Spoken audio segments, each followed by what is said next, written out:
60. Yes, I was 60. Jack insisted on celebrating. And here are my relatives who came to make this birthday an occasion of riotous gaiety. Cousin William, 73. Aunt Minnie, who admitted to 81. The total age of this scintillating assemblage was over 1,400 years. I believe Jack gave this party on purpose to remind me that I was contributing 60 years to that 1,400. As a man grows older, his medicine cabinet grows bigger. This is me at 70.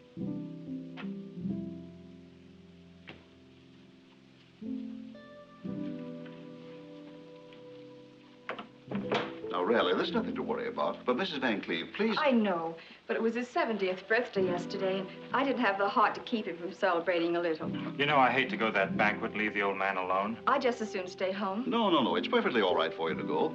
In fact, the fewer people around him, the better off he'll be.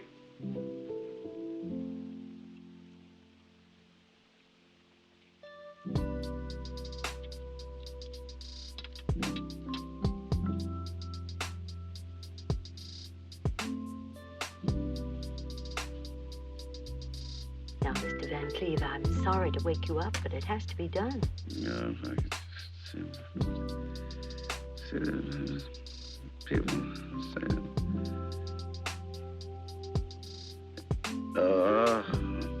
Now, open your mouth, please. Oh, go away, and leave me alone. Oh. What was that dream all about? Oh, I was having such a good time.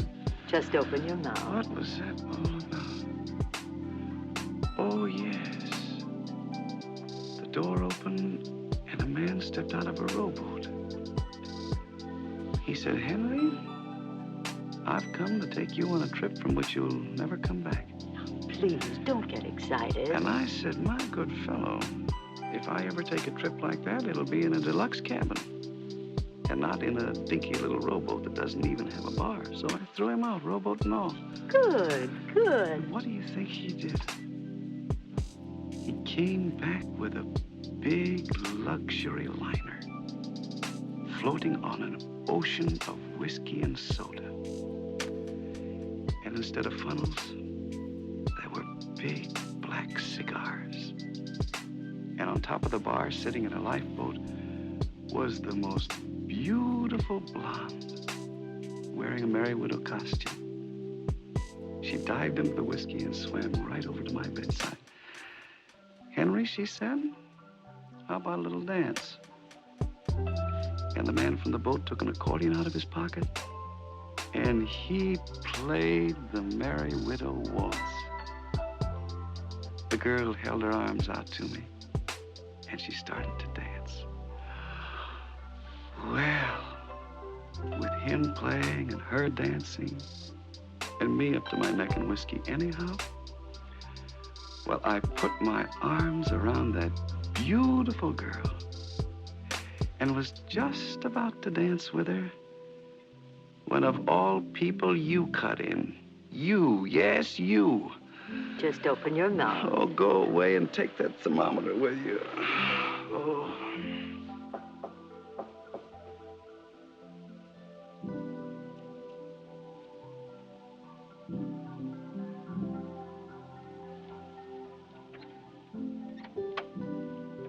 The night nurse has just arrived. All right.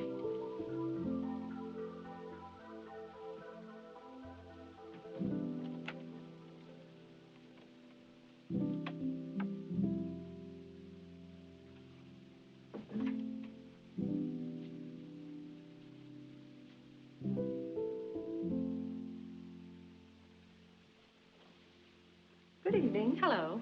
First door to the right. Thank you.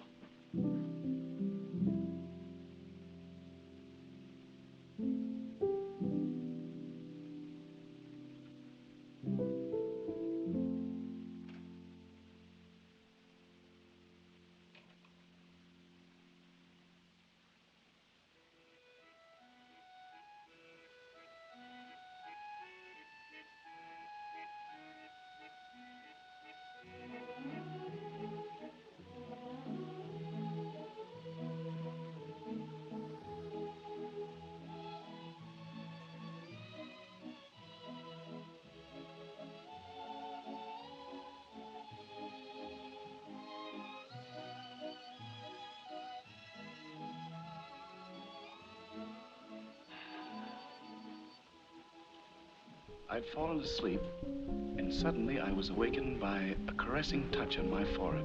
I opened my eyes, and there she was, sitting right on the edge of the bed. Nellie Brown, registered nurse. Your Excellency, one look at her, and it didn't matter whether she was registered or not. Then she took out a thermometer, and she said, "Open your mouth." Who wouldn't for Nellie? And then she put the thermometer in, and my temperature went up to 110. Who could ask for a more beautiful death?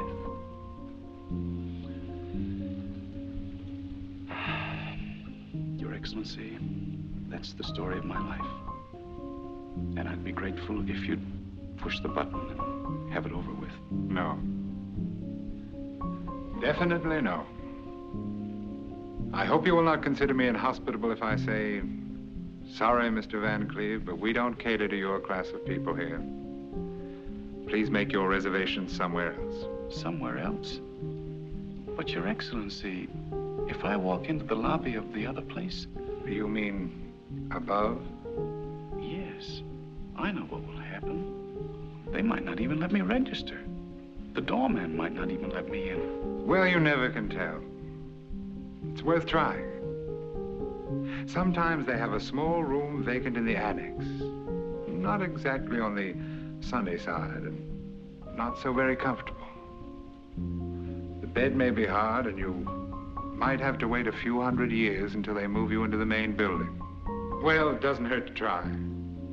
After all, they may inquire about you among the residents in the main building. I think you'll find a lot of people who'll give you a good reference, and that always helps. For instance, there were several young ladies. What about them? Well, some of them might be there. But so far as I can see, you've made them all very happy. I'm sure they'd like to see you happy, too. And your grandfather. Oh, yes. Grandfather. Don't you think he'll be waiting for you? He might. He will. And not with a baseball bat. Hmm. And if they all should fail, there's still someone else. Yes. She's up there. And she will plead for you. Do you think so? You know she will. Yes, Mr. Van Cleve.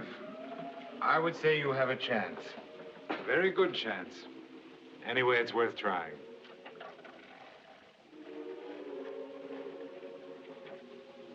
Goodbye. Goodbye, Your Excellency.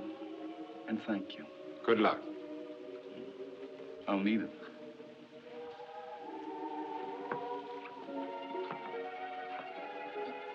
Down? No.